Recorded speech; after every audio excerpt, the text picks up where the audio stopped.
नमस्कार, welcome to housekeeping Guruji channel. आप लोग का रिक्वेस्ट आ रहा था कोविड-19 के क्लीनिंग के ऊपर वीडियो बनाइए बोल के। सो क्लीनिंग का प्रोसेस तो सेम है, लेकिन थोड़ा चीज़ें चेंजेस हुआ है जिसके बारे में हम लोग डिस्कस करेंगे।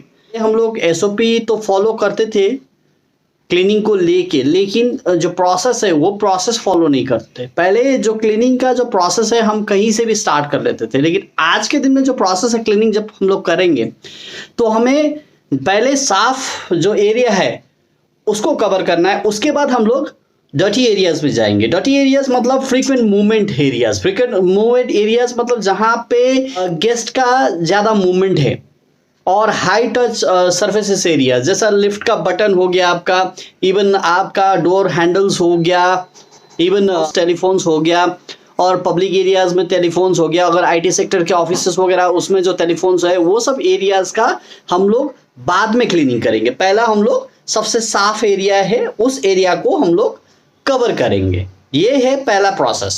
और क्लीनिंग की जो फ्रीक्वेंसी है वो हम लोग बढ़ा देंगे। पहले जैसे पब्लिक एरियाज का जो क्लीनिंग रहता था वो लाइक दिन में 2 बार हम लोग मैक्सिमम करते थे, लेकिन अब हमें कम से कम 2 घंटा 3 घंटा में एक बार उस एरियाज को क्लीनिंग करना पड़ेगा। थर्ड प्रोसेस जो क्लीनिंग के लिए हम लोग को माइल्डली एल्कलाइन केमिकल लेना पड़ेगा। आप बुजोलोजरे का लेना चाहते हो, आप 3M का लेना चाहते हो, या आप टास्की का लेना चाहते हो, और कोई ब्रांड का लेना चाहते हो, वो आपके ऊपर है, लेकिन वो केमिकल माइल्डली एल्कलाइन होना चाहिए। जो भी स्टाफ आप क्लीनिंग के लिए एलोकेशन कर रहे हो उस स्टाफ के पास पीपीई किट होनी चाहिए। मैं आपको ये नहीं बोलता हूं कि आपको पीपीई गाउन पहना के खड़ा रखना पड़ेगा staff, that is not possible, because जो पीपीई किट में you know very well sophistication का प्रॉब्लम है, ब्रीदिंग का प्रॉब्लम आएगा, और those staff has to do the practical work. बोलने में तो आसान है कि पीपीई किट लगा के हम लोग क्लीनिंग कर सकते हैं, दैट इज नॉट पॉसिबल। 9 घंटे के शिफ्ट में अगर वो पीपीई किट लगा के क्लीनिंग करेगा तो वो पागल हो जाएगा। और स्पेशली दिल्ली, मुंबई और चेन्नई की जैसे टेम्परेचर होता है, उस टेम्परेचर में अगर आप बोलोगे कि पूरी पीपीई किट करके क्लीनिंग करे, that's not possible. So basic PPE आपका जो हैंड ग्लोव्स हो गया, फेस मास्क हो गया, अगर फेस शील्ड दे सको तो ठीक है, वेल एंड गुड। ये सब चीज हमें मुहैया कराना पड़ेगा, प्रोवाइड कराना पड़ेगा। और जो भी हैंड ग्लोव्स आप प्रोवाइड करोगे वो ऑल पर्पस हैंड ग्लोव्स होना चाहिए, या आपका सर्जिकल जो हैंड ग्लोव्स है वो होना चाहिए, वो क्योंकि वो आपका प्रॉपर्ली फिटेड रहे। इसमें केमिकल रेजिस्टेंस की प्रॉपर्टी रहती है। और जितने भी प्रोडक्ट्स के बारे में मैं आपसे बात करूंगा, ये प्रोडक्ट्स आप हमारे वेबसाइट में जाके खरीद सकते हो। इसका लिंक मैं डिस्क्रिप्शन में डाल दूंगा आप लोगों के लिए। और डस्टबिन्स, जितने भी डस्टबिन्स है, डस्टबिन के अंदर में जो कवर लगाते हैं हम लोग इंश्योर करना पड़ेगा कि वो उस कवर में लीकेज ना हो, फटने की चांसेस ना हो, ऐसे कवर्स हमें लगाना पड़ेगा। और हम लोग होटल इंडस्ट्री और या आईटी सेक्टर्स में बायोडिग्रेडेबल आइटम है उसको अलग नहीं करते थे, लेकिन अब हमें सेपरेट रखना पड़ेगा। येलो डस्टबिन रखना पड़ेगा बायोडिग्रेडेबल आइटम के लिए, और बाकी नॉर्मल गार्बेज के लिए हम लोगों जो गवर्नमेंट ने अप्रूव किया है वो डस्टबिन्स रखना पड़ेगा। क्योंकि पहले जो भी हॉस्पिटल्स रहते थे, हॉस्पिटल्स में ये सब फॉलो होता था, लेकिन आज हमें इस चीज को फॉलो करना पड़ेगा। और जो भी हम लोग गार्बेज बैग निकाल रहे हैं वो गार्बेज बैग प्रॉपर्ली पैक्ड होना चाहिए, सो दैट कंटेमिनेशन का चांसेस ना हो। ये सब चीज हमें फॉलो करना पड़ेगा। और क्लीनिंग के लिए जितने भी टॉयलेट्स वगैरह जो भी हम लोग क्लीनिंग कर रहे हैं, जो हम लोग पहले प्रोसेस यूज कर रहे थे वही प्रोसेस हमें फॉलो करना है, लेकिन आफ्टर द क्लीनिंग हमें डिसइंफेक्ट करना पड़ेगा। डिसइंफेक्ट के लिए जैसे मैंने आप लोगों को पहले भी बोला है, आइसोप्रोफाइल आप यूज कर सकते हो, इन्फेक्टिसाइड आप यूज कर सकते हो, इवन आपके जॉनसन डायबेटिक के कुछ केमिकल्स है वो भी आप यूज कर सकते हो, इवन आई थिंक 3M के कुछ केमिकल्स है वो भी आप यूज कर सकते हो। और आपको इंश्योर करना पड़ेगा जो भी डिसइंफेक्टेंट प्रोडक्ट आप यूज कर रहे हो उसमें 70% अल्कोहल होना चाहिए, तभी वो काम करेगा। और ये सब चीज आपको फॉलो करना पड़ेगा। और आपको मैंने पहले भी बोला, ये चीज क्लीनिंग और डिसइंफेक्ट में बहुत डिफरेंस है। क्लीनिंग अलग चीज है और डिसइंफेक्ट अलग चीज है।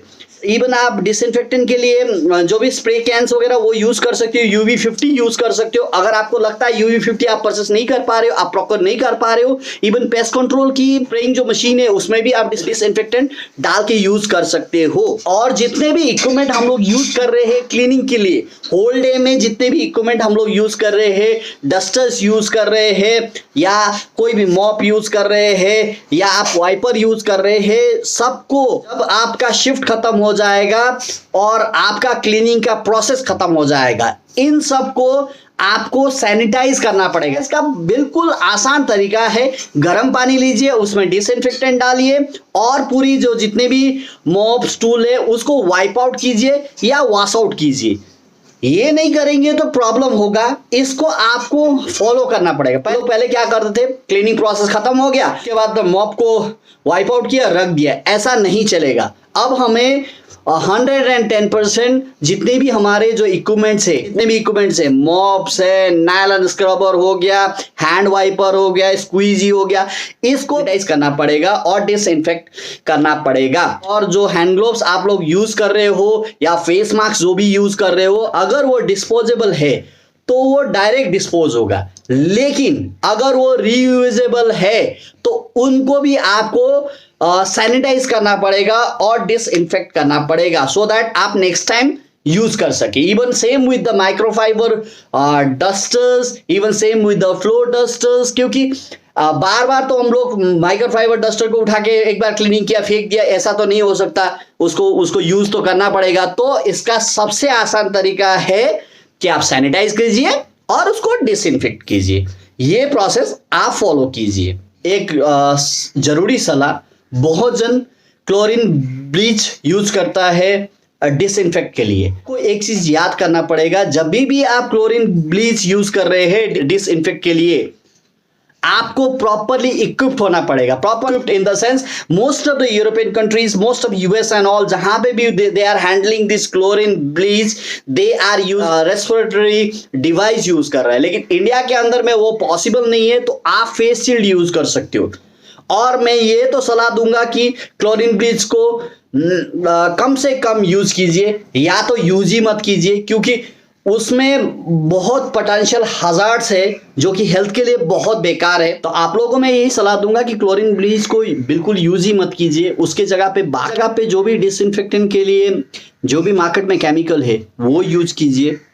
सो ये प्रोसेस को आप फॉलो कीजिए। और जो भी स्टाफ ड्यूटी में यूनिफॉर्म पहन रहा है, घर जाने से पहले प्लीज यूनिफॉर्म चेंज कीजिए। अगर होटल है तो डायरेक्ट वॉशिंग के लिए डाल दीजिए।